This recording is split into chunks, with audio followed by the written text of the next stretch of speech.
The tragedy of this generation in the area of marriage and divorce, which never occurred in these statistical numbers in our prior generation. Divorce was never heard, it was unheard of in the religious community. And I remember 60 years ago when they recommended a girl or a boy, vice versa, and in the family who they recommended, there was a divorce. It didn't come in consideration to be a candidate in the minds who were interested in getting married. They had a very, very big fallacy on their hands. And even a brother in the family who was divorced, it reflected a bad odor on the candidate looking to get married. And through all the generations, going down thousands of years, even though the new industrial revolution, the rabbis and the theologians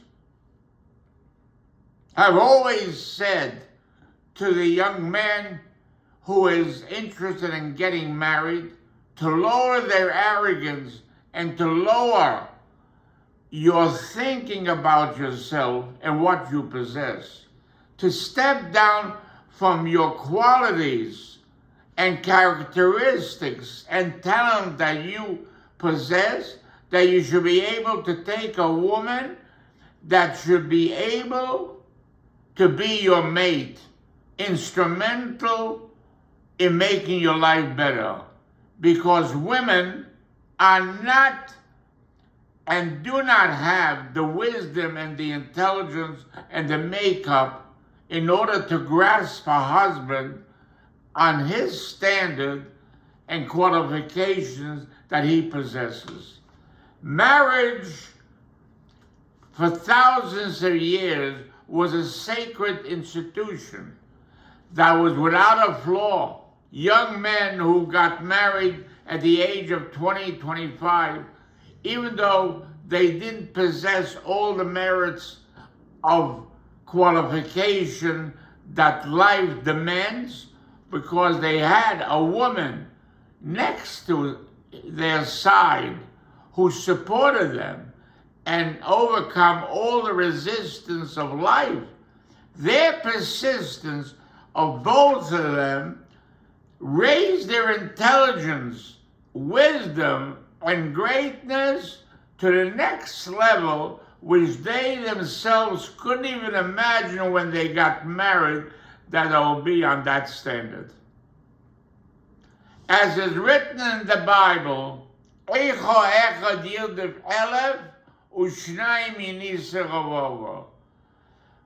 one could run after 1,000 people, two could run over 10,000.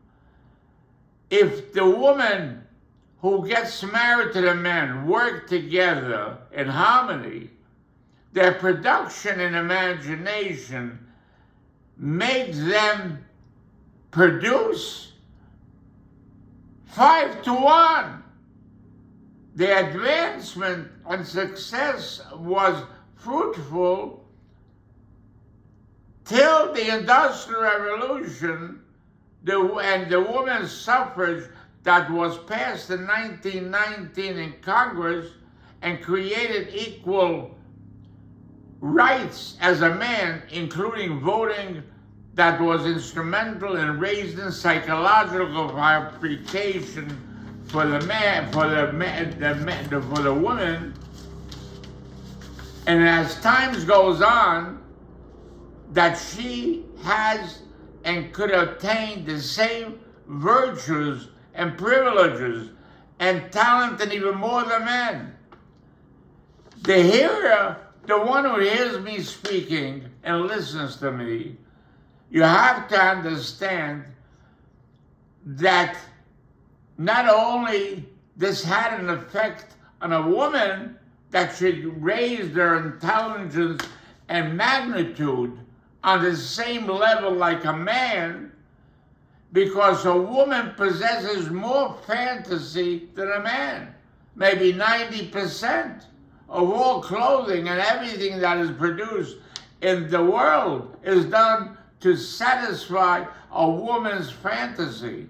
And that fantasy, in my estimate opinion, and I might not be 100% correct, but in the 19th century and the 20th century, that in 1940 or from 1900 to 1940, there was maybe 130 million people in America. So when you went to a grocery store, what did this woman see?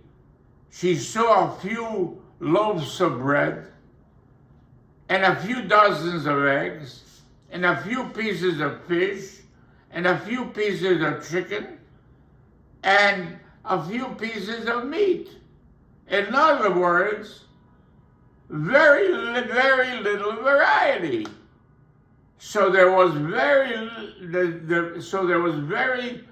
the same between man and woman, very little complications because there was not so much fantasy.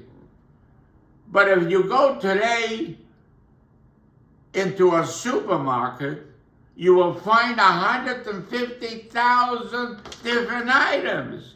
That means that these 150,000 items are potential conflicts between a man and a woman due to the woman's fantasy. Because of this elaboration and development of the materialistic world,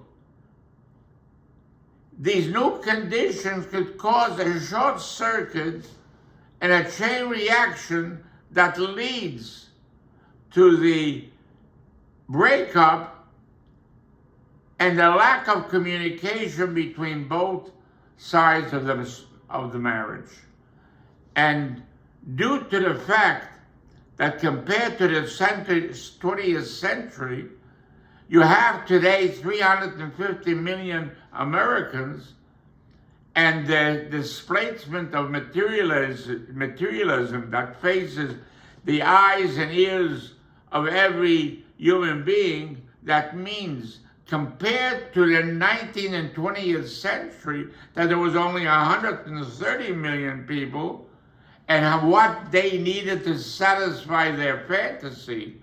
And today there's 350 million people, and the abundance of materialism compared to that age. That means we have and can offer today what to the 350 million people. Compared to the 20th century, we have today 20 billion people. The truth of the matter, compared to the 19th and 20th century, we should have today that we are, compared to the 19th and 20th century, we should have today 8-10 presidents. And they should be able to run for these people what they did one president in the 19th and 20th century.